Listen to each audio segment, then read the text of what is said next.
Gold, trusted gold buyers. మీరు తాకట్టు పెట్టిన బంగారాన్ని విడిపించి ఈ రోజు ఉన్న మార్కెట్ ధరకు కొనబడను.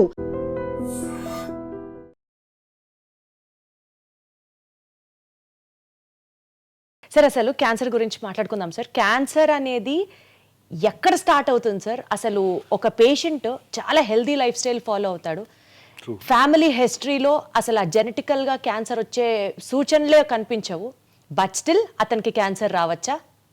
ఎక్కడ స్టార్ట్ అవుతుంది సార్ క్యాన్సర్? క్యాన్సర్ అనేది మన శరీరంలో ఉన్న కోట్లాది కణజాలంలో ఏదో ఒక కణం అప్రతీతంగా పెరిగిపోవటాన్ని క్యాన్సర్ అంటారు. నార్మల్గా బాడీలో రెగ్యులేటరీ మెకానిజమ్స్ ఉంటాయి. ముక్కు ఈ సైజ్ దాకా వచ్చి ఆగిపోతుంది, చెవి ఇక్కడ దాకా పెరిగి ఆగిపోతుంది. క్యాన్సర్ ఆ రెగ్యులేటరీ మెకానిజమ్స్ దాటి పెరిగిపోతూ ఉంటుంది. ఒక సెల్ 2 సెల్స్ అవుతుంది, 2 4 అవుతాయి, 4 8 అవుతాయి, 8 16 అవుతాయి, అలా ఎక్స్పోనెన్షియల్గా పెరిగిపోతూ ఉంటుంది. పెరిగిపోవటమే కాకుండా పక్కన ఉన్న నార్మల్ కణజాలంలోకి ఇన్వేట్ చేస్తుంది, ఆక్రమించేస్తుంది. పక్కన బోనున్న కూడా తినేస్తుంది. పక్కనున్న రక్తనాళాల ద్వారా, లింఫ్ నాళాల ద్వారా శరీరంలో ఇతర భాగాలకు పాకిపోతుంటుంది. అది క్యాన్సర్ అంటే. Body cannot control it, body cannot regulate it. మన బాడీలో ఉన్న ఒక 22,000 ప్రోటాన్ కోడింగ్ జీన్స్ ఉంటాయి. అందులో ఒక 500 to 600 ఆన్కో జీన్స్ అంటే క్యాన్సర్ కారక జన్యుల్ని సైంటిస్టులు ఐడెంటిఫై చేశారు. ఈ 500-600 జీన్స్లో వచ్చే మ్యుటేషన్స్ కారణంగానే క్యాన్సర్ వస్తుంది అని ఇప్పుడు సైంటిస్టులు గట్టిగా నమ్ముతున్నారు కూడా. సో అందుకే ఇప్పుడు అన్ని రకాల క్యాన్సర్స్కి జెనెటిక్ ప్రొఫైలింగ్ చేస్తున్నారు. ఏ జెనెటిక్ మ్యుటేషన్ వల్ల ఈ క్యాన్సర్ వచ్చింది, ఆ జెనెటిక్ మ్యుటేషన్ ఐడెంటిఫై చేసి ఆ జెనెటిక్ మ్యుటేషన్ని టార్గెట్ చేసే మెడిసిన్స్ కూడా ఇప్పుడు అందుబాటులోకి రాబోతున్నాయి.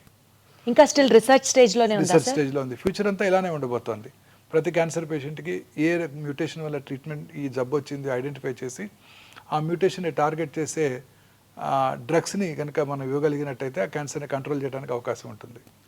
ఓకే. సో ఇలా ఏదో ఒక మ్యూటేషన్ వల్ల మన బాడీలో మ్యూటేషన్స్ వస్తూనే ఉంటాయి. ప్రతి నార్మల్ ఇండివిజువల్ కూడా మ్యూటేషన్స్ జరుగుతూనే ఉంటాయి. కానీ ఆ మ్యూటేషన్స్ నలిఫై చేసే కెపాసిటీ మన బాడీ ఇమ్యూన్ మెకానిజమ్స్కి ఉంటుంది. మన ఇమ్యూన్ మెకానిజమ్స్ ఎప్పుడైతే దెబ్బతిన్నప్పుడో, మన ఇమ్యూనిటీ తక్కువగా ఉన్నప్పుడో ఆ మ్యూటేషన్స్ టేక్స్ అప్పర్ హ్యాండ్, పై చేయి తీసుకుని అవి క్యాన్సర్గా మారతాయి. అసలు మ్యూటేషన్ ఎందుకు జరుగుతుంది సార్ బాడీలో? బాడీలో జరుగుతూ ఉంటుంది మ్యూటేషన్స్. దానికి మనకేం సంబంధం లేదు, that we can't control it. But ఆ మ్యూటేషన్ కంట్రోల్ చేసే కెపాసిటీ మనలో ఉంది. Wonderful sir. అసలు హ్యూమన్ ఫిజియాలజీ ఆ కెపాసిటీ మనలో ఉంది. ఆ కెపాసిటీ దెబ్బతిన్నప్పుడు ఈ cancer takes upper hand, cancer వచ్చేస్తుంది. సో ఆ మ్యూటేషన్ని నలిఫై చేసే, మ్యూటేషన్ని నిలుపుదల చేసే కెపాసిటీ మన బాడీ యొక్క రోగనిరోధక శక్తి. మన బాడీ రోగనిరోధక శక్తి ఎప్పుడు బాగుంటుంది? మనం హ్యాపీగా ఉన్నప్పుడు బాగుంటుంది. మనం ప్రశాంతంగా నిద్రపోతూ సంతోషంగా గడిపినట్టయితే ఈ జబ్బులు రానే రావు. మరి ఎట్లా సార్? ఒక మనిషి హెల్దీగా ఉన్నాడు, అతనికి ఎలాంటి సైన్స్ సిమ్టమ్స్ లేవు, బట్ స్టిల్ క్యాన్సర్ ఎలా వస్తుంది? రావచ్చు. కొన్నిసార్లు ఆ మ్యూటేషన్స్ ప్రిడామినెంట్గా ఉన్నప్పుడు రావచ్చు. చిన్నపిల్లలు ప్రశాంతంగానే ఉంటారు పాపం. వాళ్ళకి ఎటువంటి చీకు చింత లేవు, బాధలు లేవు, ఇన్కమ్ దాని గురించి ఆలోచించాల్సిన అవసరం లేదు. వాళ్ళలో కూడా క్యాన్సర్ వస్తుంది. సార్ పెద్దవాళ్ళలో వచ్చే క్యాన్సర్కి చిన్నపిల్లల్లో వచ్చే క్యాన్సర్కి వ్యత్యాసం ఏంటి సార్? చిన్నపిల్లల్లో ఎన్ని రకాల క్యాన్సర్లు ఉన్నాయి? చిన్నపిల్లల్లో జనరల్గా హిమటలాజికల్ అంటే బ్లడ్ సంబంధ క్యాన్సర్సు, నర్వస్ సిస్టమ్కు సంబంధించిన క్యాన్సర్సు, అలాగే సాఫ్ట్ టిష్యూస్ మజిల్స్లోను, అలాగే రెట్రోపెరిటోనియం, కిడ్నీ ట్యూమర్సు, న్యూరోబ్లాస్టోమర్స్ వస్తుంటాయి. పిల్లల్లో వచ్చే ట్యూమర్స్ జనరల్గా 100కు 80-90 మంది క్యూర్ అయిపోతాయి. పిల్లల్లో వచ్చే ట్యూమర్స్ క్యూర్ అయిపోతాయి. అండ్ పిల్లలు ట్రీట్మెంట్ కూడా బాగా విత్స్టాండ్ చేయగలరు. చాలాసార్లు అనుకుంటాం పెద్దవాళ్ళే కీమోథెరపీ తట్టుకోలేరు, పిల్లలు ఏం తట్టుకుంటారని. పిల్లలు చక్కగా తట్టుకుంటారు.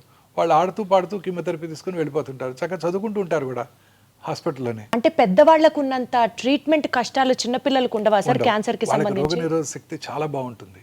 వాళ్ళు చక్కగా రికవర్ అవుతారు. వాళ్ళు ట్రీట్మెంట్ యొక్క సైడ్ ఎఫెక్ట్స్ బాగా తక్కువగా ఉంటాయి వాళ్ళలో, వాటిని కూడా బాగా ఫేస్ చేయగలరు వాళ్ళు. పిల్లల్లో సైడ్ ఎఫెక్ట్స్ చాలా తక్కువగా ఉంటాయండి. Nice sir. సార్ ఇప్పుడు పెద్దవాళ్ళలో క్యాన్సర్ రావడానికి మీరు అన్నట్లుగా జెనెటిక్ మ్యుటేషన్ అనేది అది అప్పర్ హ్యాండ్ ప్లే చేస్తుంది, అర్థమైంది సార్ నాకు. అది కాకుండా ఇప్పుడు మనము డైట్ రిలేటెడ్ అని చెప్పాలా, లేకపోతే smoking life style habit related అని చెప్పాలా, వైరస్ రిలేటెడ్ అని చెప్పాలా, లేకపోతే ఫైనల్లీ ఫ్యామిలీ హిస్టరీలో ఉంది కాబట్టి వీళ్ళకి కూడా వచ్చేస్తుంది అని చెప్పాలా? How do you have to see the? చెప్పొచ్చండి. మన బాడీలో 2 రకాల కారణాలు ఉన్నాయండి క్యాన్సర్ అవడానికి. ఒకటి జెనెటిక్ ప్రెడిస్పోజిషన్, అది మనం ఏం చేయలేము. BRCA1, BRCA2 మ్యూటేషన్ అంటారు, వినే ఉంటారు. మిస్ యాంజెలినా జోలీ వారి తల్లి గారికి triple-negative బ్రెస్ట్ క్యాన్సర్ ఉన్నట్టయితే వారు కూడా 2011లోనే ఆ టెస్ట్ చేయించుకున్నారు. వారికి ఆ మ్యూటేషన్ వారిలో ఉంది కాబట్టి వారు క్యాన్సర్ రాకముందే 2 బ్రెస్ట్లు 2 ఓవరీలు తీయించేసుకున్నారు. అలా రకరకాల రెట్ మ్యూటేషన్ అని మెడులరీ కార్సినోమా థైరాయిడ్కి, ఫెమిలియల్ ఎడినోమాటస్ పాలిపోసిస్ కొని అని, కోలన్ క్యాన్సర్కి, మ్యూటేషన్స్ ఉన్నాయి. ఆ మ్యూటేషన్స్ని కనుక ఉన్నట్టయితే వాళ్ళకి ఖచ్చితంగా క్యాన్సర్ వస్తుంది. ఆ మ్యూటేషన్ ఐడెంటిఫై చేసి క్యాన్సర్ రాకుండా ముందుగానే సర్జరీ కూడా చేసే ఫెసిలిటీ ఉంది వాళ్ళందరికీ. ఇవి జెనెటిక్ మ్యూటేషన్స్. ఇవి కాక ఎన్విరాన్మెంటల్ ఫ్యాక్టర్స్. ఎన్విరాన్మెంటల్ ఫ్యాక్టర్స్లో ఇవి మీరు చెప్పినవన్నీ, లైఫ్ స్టైలు, అందులో ఇంక్లూడింగ్ ఫుడ్, దురలవాట్లు, తర్వాత మన చుట్టూ ఉండే ప్లాస్టిక్స్, ఎన్విరాన్మెంటల్ పొల్యూషను, ఇవన్నీ దోహదం చేస్తాయి క్యాన్సర్ రావడానికి. సో ఉదాహరణకి లైఫ్ స్టైల్ తీసుకున్నట్టయితే ముఖ్యంగా దురలవాట్లు. స్మోకర్స్లో మనందరికీ తెలుసు ఎటువంటి క్యాన్సర్స్ వస్తాయో. స్మోకింగ్ చేసిన ఫ్యూ సెకండ్స్లోనే ఆ స్మోక్లో ఉన్న, టొబాకోలో ఉన్న 400 కార్సినోజన్స్ అంటే క్యాన్సర్ కారక పదార్థాలు మన బ్లడ్లోకి వెళ్ళి బాడీలో అన్ని భాగాల్లోనూ క్యాన్సర్ కలగజేస్తాయి. ఆల్కహాల్ తీసుకునే వాళ్ళలో కూడా క్యాన్సర్ వచ్చే అవకాశాలు ఎక్కువగా ఉంటాయి. ఈ రెండే కాకుండా ఇంకా మిగతా దురలవాట్ల వల్ల కూడా అనేక రకాల క్యాన్సర్స్ వస్తున్నాయి.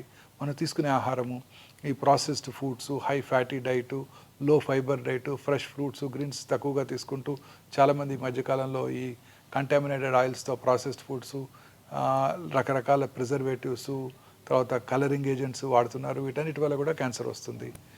అవే కాక ఇంకా pollution, environmental pollution, automobile pollution urban ఏరియాస్లో, తర్వాత thermal power plant, asbestos industry, aluminium factories, plastic ఇండస్ట్రీలో పనిచేసే వాళ్ళలోను, సిగరెట్, టొబాకో ఇండస్ట్రీలో పనిచేసే వాళ్ళలోను, వీళ్ళందరి దగ్గర కూడా క్యాన్సర్స్ వచ్చే అవకాశాలు ఉంటాయి. ఫెర్టిలైజర్ ప్లాంట్స్లోను.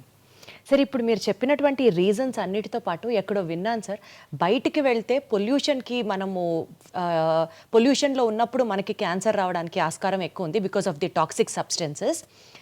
అవి కాకుండా ఇంట్లో మనం వాడే కెమికల్స్ బట్టి కూడా ఇండోర్లో ఉండే వాళ్ళకి కూడా క్యాన్సర్ రావడానికి చాలా కేసెస్ ఉన్నాయి అని విన్నాను. ఎంతవరకు కరెక్ట్ సార్ ఇది? తప్పనిసరిగానండి. అనేక రకాల కెమికల్స్, మనం వాడే టూత్పేస్ట్, మనం వాడే షాంపూస్, మనం వాడే సోప్స్, మనం వాడే ఇంట్లో వాడే food substances, floor clearance, disinfectants లో కూడా రిపెల్లెంట్స్, ఇవన్నీ మనం నేచర్తో ఫైట్ చేస్తున్నామండి. మార్నింగ్ లేవగానే synthetic toothpaste, plastic toothbrush, plastic bucket, hot water. Toothpaste కి క్యాన్సర్ కి సంబంధం ఉందా సార్? అన్ని రకాలుగానండి. అన్ని రకాల కెమికల్స్ వల్ల కూడా క్యాన్సర్స్ వస్తాయి. మనం వాడే టూత్పేస్ట్, మనం వెళ్ళి కార్లో కూర్చోగానే ఆ కార్లో ఉన్న ఇంటీరియర్, ప్లాస్టిక్ ఇంటీరియర్, ఆ స్మోక్కి ఆ ప్లాస్టిక్ మైక్రో ప్లాస్టిక్స్ అని మనం ఇన్హేల్ చేస్తాం. ప్లాస్టిక్ వాటర్ బాటిల్లో వాటర్ తాగుతాం. ఇవన్నీ కూడా క్యాన్సర్ కారకాలేనండి. సరే అసలు ఏ తీసుకున్నా అదే. చాలాసార్లు నేను ఇవన్నీ చెప్పినప్పుడు ప్రజలు అంటుంటారు, మరి ఏం తిని బతకాలి, ఏం తాగి బతకాలని. అసలు మనిషికి ప్లాస్టిక్ కి ఎంత క్లోజ్ అటాచ్మెంట్ ఉంది సార్.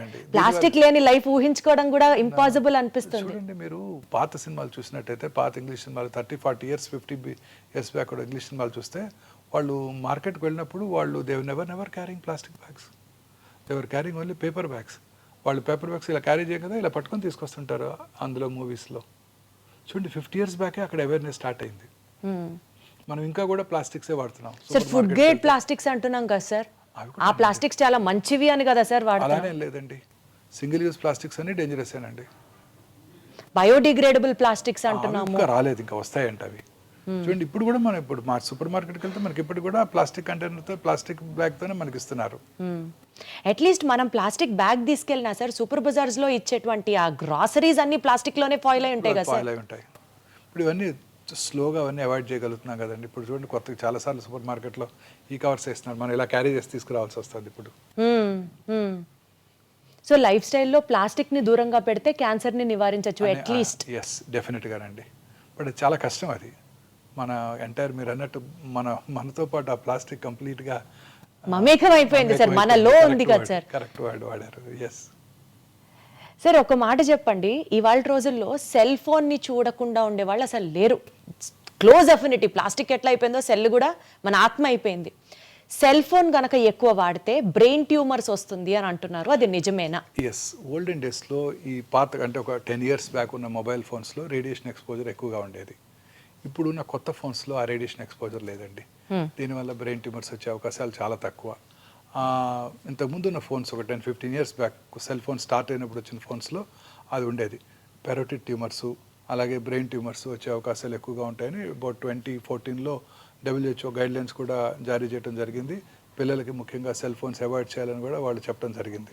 అంటే సార్ ఇప్పుడు ఉన్నటువంటి స్మార్ట్ ఫోన్స్ అనాలా, కాస్ట్లీ ఫోన్స్ అనాలా? Smart phones. సో అంటే తక్కువ ఫోన్స్ లో ఇప్పటికీ రిస్క్ ఉంది? లేదండి, తక్కువే ఉంది రిస్క్. ఆ generation of phones have been now discontinued. So పర్వాలేదు, ఫోన్ వాడితే బ్రెయిన్ ట్యూమర్ అయితే రాదు అంతవరకు. కానీ ఫోన్ వాడితే ఇంకా చాలా ప్రమాదాలు ఉన్నాయండి. మీరు రాత్రిపూట మొబైల్ స్క్రీన్ చూస్తూ పడుకున్నారనుకోండి, రాత్రి 10 దాకా 11 దాకా, అది ఆ బ్లూ లైట్ మిమ్మల్ని డిస్టర్బ్ చేస్తుంది. సో మీ నిద్ర డిస్టర్బ్ అవుతుంది. ఆ నిద్ర మనం చక్కగా ఎర్లీగా నిద్రపోయినప్పుడు 9-10 కల్లా నిద్రపోయినట్టయితే 1 o'clock 2 AM మనకి మన బాడీలో మెలటోనిన్ అనే హార్మోన్ ఉత్పత్తి అవుతుందండి. ఆ melatonin as a strong anti cancer properties, అనేక రకాల క్యాన్సర్స్ రాకుండా చేస్తుంది.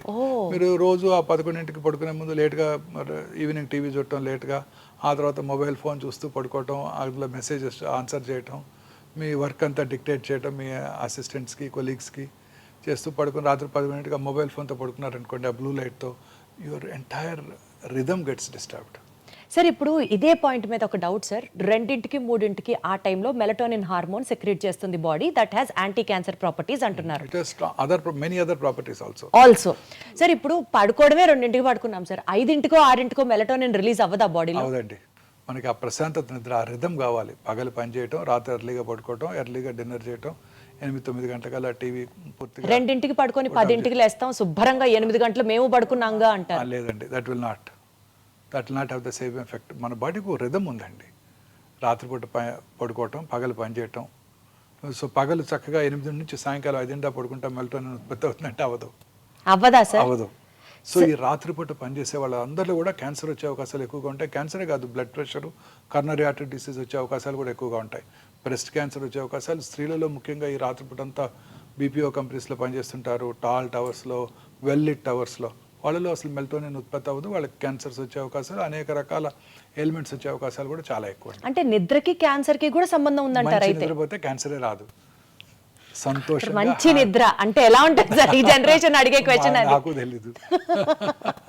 నేను పడుకునే సరి 11:30 అయిపోతుంది. క్యాన్సర్ ని చూసే డాక్టర్కే నిద్ర లేదు 4-5 hours అంటే ఎట్లా సార్ మరి? బట్ స్టిల్ ఆ 4-5 hours మీరు సాటిస్ఫాక్షన్ తో, కంటెంట్మెంట్ తో పడుకుంటారు. సో మీ నిద్రకు అసలు ప్రైస్లెస్. లేదండి, అందులో కూడా కాల్స్ వస్తాయి, పేషెంట్స్ ఫోన్ చేసేస్తుంటారు. మీరు ఆన్సర్ చేస్తారా సార్? అర్ధరాత్రి కూడా చేస్తాను. అర్ధరాత్రి కూడా చేస్తారా సార్? ఆ ఫోన్ స్పెషల్గా హాస్పిటల్ ఫోన్ ఉంటుంది, రాత్రిపూట కాల్ వచ్చినట్టు ఖచ్చితంగా కాల్ చేస్తాను. మరి ఎట్లా సార్ మీకు నిద్ర ఎట్లా? మాకు అలవాటు అయిపోయిందండి. సర్జన్స్ అంతా అంతే, ఫోన్ తీసుకోవడం వెంటనే పడుకుంటాం మేము. మాకు ఆ ప్రాబ్లం లేదు. ఓకే సార్, ఇప్పుడు యూజువల్గా అంటూ ఉంటారు కదా, అన్నం తిన్న తర్వాత ఆర్ ఏ మీల్ తీసుకున్న తర్వాత అన్న డెజర్ట్ తినడం అనేది ఒక లైఫ్ స్టైల్, కొత్తగా వచ్చినటువంటి ఒక habit and people are addicted to it. ఆ మాటలో మాట్లాడితే ఆర్టిఫిషియల్ స్వీట్నర్స్ లైక్ ఆస్పర్టమ్ కానివ్వండి, సుక్రలేస్ కానివ్వండి, ఇలాంటి ఆర్టిఫిషియల్ స్వీటనర్స్ వల్ల క్యాన్సర్ వస్తుంది అన్నది నిజమా లేకపోతే అబద్ధమా? నిజమే. అనేక రకాల ఎలిమెంట్స్ ఇంక్లూడింగ్ కిడ్నీ ఎలిమెంట్స్ కూడా ఈ ఆర్టిఫిషియల్ స్వీట్నర్స్ వస్తుంటాయి. నేను చాలా సార్లు నా ప్రోగ్రామ్స్లో చెప్పాను, అన్ని రకాల ఆర్టిఫిషియల్ స్వీట్నర్స్ అండ్ షుగర్ కూడా తగ్గించేయాల్సిందే. షుగర్ కి డైరెక్ట్ గా క్యాన్సర్ కి రిఫైన్డ్ షుగర్ అనేక రకాల ఎలిమెంట్స్ కారణం అండి. సో దాని బదులు ఫ్రూట్స్ లో ఉండే షుగర్ ద్వారా మనకు ఆ కార్బోహైడ్రేట్ రిక్వైర్మెంట్ వస్తే చాలా బాగుంటుంది. ఈ complex carbohydrates are far superior to the simple sugars. ఇప్పుడు ప్లెయిన్ రైస్ ఉందనుకోండి, ఇట్స్ ఎ సింపుల్ షుగర్. దాన్ని ఫెర్మెంట్ చేసుకుని ఇడ్లీ దోశలాగా తిన్నాం అనుకోండి, it's a complex carbohydrate. So complex carbohydrates వలన ఆ షుగర్ స్పైక్స్ ఉండవండి. సో గ్లూకోజ్ స్పైక్స్ ఉండవు, ఇన్సులిన్ రెసిస్టెన్స్ డెవలప్ అవ్వదు. సో వాళ్ళు అన్ని రకాల ఎలిమెంట్స్ వచ్చే అవకాశాలు కూడా తక్కువగా ఉంటాయి. సో ఈ simple sugars are dangerous. The plain white refined sugar with మైదాతో చేసే స్వీట్స్ ఉంటాయి చూడండి, అవి చాలా డేంజరస్. అన్ని రకాల ఎలిమెంట్స్కి అవి కారణం అండి. సౌత్ ఇండియన్ ఫుడ్లోను, నార్త్ ఇండియన్ ఫుడ్లో కూడా, ముఖ్యంగా ఇండియన్ ఫుడ్లోనే ఎక్కువ చూస్తుంటాం. అందుకే ఇండియాలో ఉన్నంతమంది డయాబెటిక్స్ ప్రపంచంలో ఎక్కడా లేరు.